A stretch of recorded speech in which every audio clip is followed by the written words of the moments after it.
everybody, and happy Thanksgiving Eve. Today's Wednesday Wisdom, I was inspired to record it because I talk to and work with many advisors who are either thinking about making a change in their business, so leaving their broker-dealer, usually an insurance broker-dealer, to go independent or RIA, or they're already in the process of doing that. And I often get asked the question, what can I expect when this happens?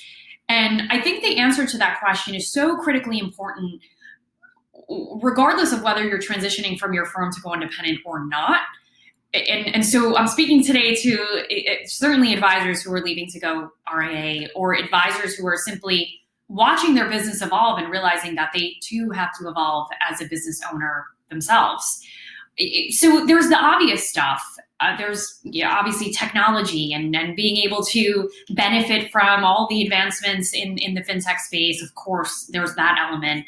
The different perspective around marketing and compliance, and having a different relationship with, the folks who actually help you create content and create a marketing presence.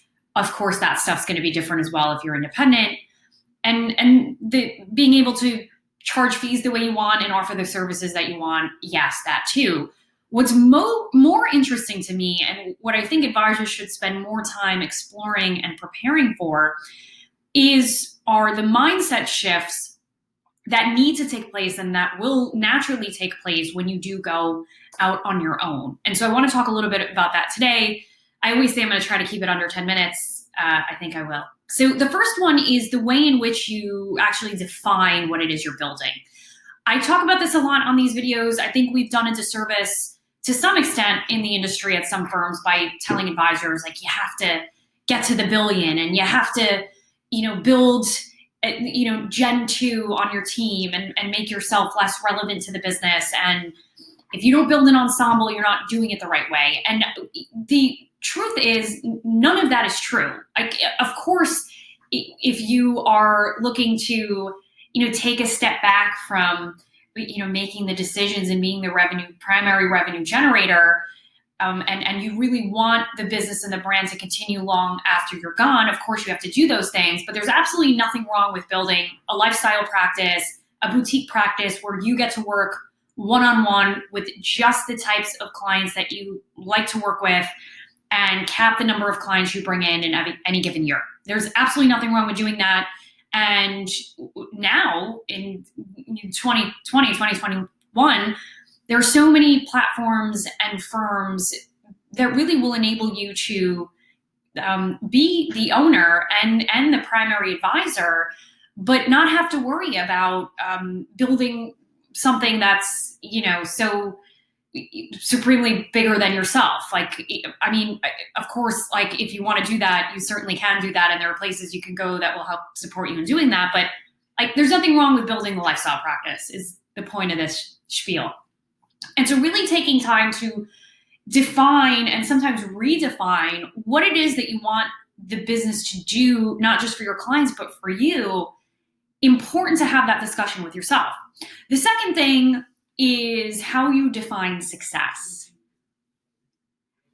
Keep in mind, folks, that so many of the metrics and systems and structures that we've grown so accustomed to building our business around have been manufactured within the broker-dealer, meaning ending the production year in May, having to hit certain quota or certain, sales of certain products or service lines in order to hit, a certain council level. When you leave the broker-dealer world, none of that stuff exists anymore. Thinking about success of the business in terms of, number of lives, let's say, that you're impacting, or premium, or, new assets. You don't have to follow or ever track again any of that stuff. Well, the new assets, maybe, yes, that one, but all the other stuff, like, am I getting business, done by May 30th? All of that stuff goes away. And so taking time to really redefine success metrics and what success looks like for you in a given week, a given month, and a given year in the organization, that is totally up to you to decide. And there's a fine line, right, between being a little bit more lax about how we define success and making sure we're running a profitable business. But you don't have to feel that pressure of, am I not going to get to go on this trip, or am I not going to get recognized within the organization because I haven't sold enough of this? It all goes away. And what I've heard, and anecdotally what I know from people who've gone through that transition, hundreds of people who I know have gone through that transition, it's an immediate weight off your shoulders. The challenge is sometimes, because we lean so much on the firm to define success for us, we actually don't know how to define success for ourselves in our business. So having that conversation with yourself and a coach and your partner is really important. The third shift, and this ties to the second one, is this idea of how we structure our calendars and activity. The biggest change, I think, and transition for advisors when they're independent is that, like, this idea that you need to have 25 meetings on your calendar every week just so that you are considered to have had a productive week. Like, that is complete nonsense. And in fact, I would argue, the less the better, so that you have space and time in a week to think and create and strategically plan and meet with higher margin people.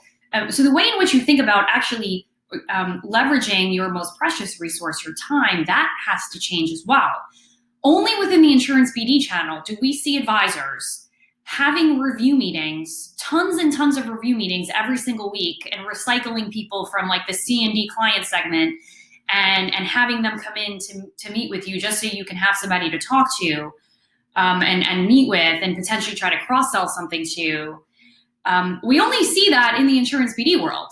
We also only see an assistant or an admin on a team, what I would consider to be wasting time at the beginning of the month trying to figure out, gosh, the advisors are having a light week. Who can we get in here to meet with? All of that goes away when you're out on your own. In other words, the most critical shift you can start making is thinking about the fact that the review meeting, the time that you likely, where you spend likely most of your time, the review meeting is a staple of your service. It's the foundation of really the relationship with the client. So your review meeting should be set and pre-scheduled before the year even starts. Meaning, if you're having a review meeting with a client today, the next review meeting you should be having with them is either 6 months or 1 year out. And that should get scheduled at the end of the meeting that you're currently having with them. That's not to say that you can't interact with them and call them and speak to them throughout the year. But the comprehensive review that takes your time to prep for and your team's time, that's pre-scheduled and predetermined. The only thing that your team should be doing between the review meetings or before a review meeting is engaging with the client, sending them an agenda, getting them updated paperwork, not calling them to try to get them to come in.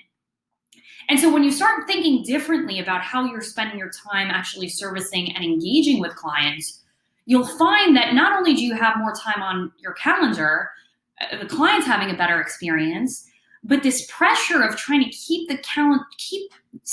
client review meetings on the calendar just so you have someone to be in front of in a week, that completely goes away. And it's really freeing mindset shift. Okay, so those were the three: how you define what it is you're building, how you define success, and how you actually work through your activity and your calendar. I hope that was helpful for you. Of course, feel free to send in your comments and thoughts. Have a wonderful Thanksgiving. I will see you next week, same place, same time. Take care.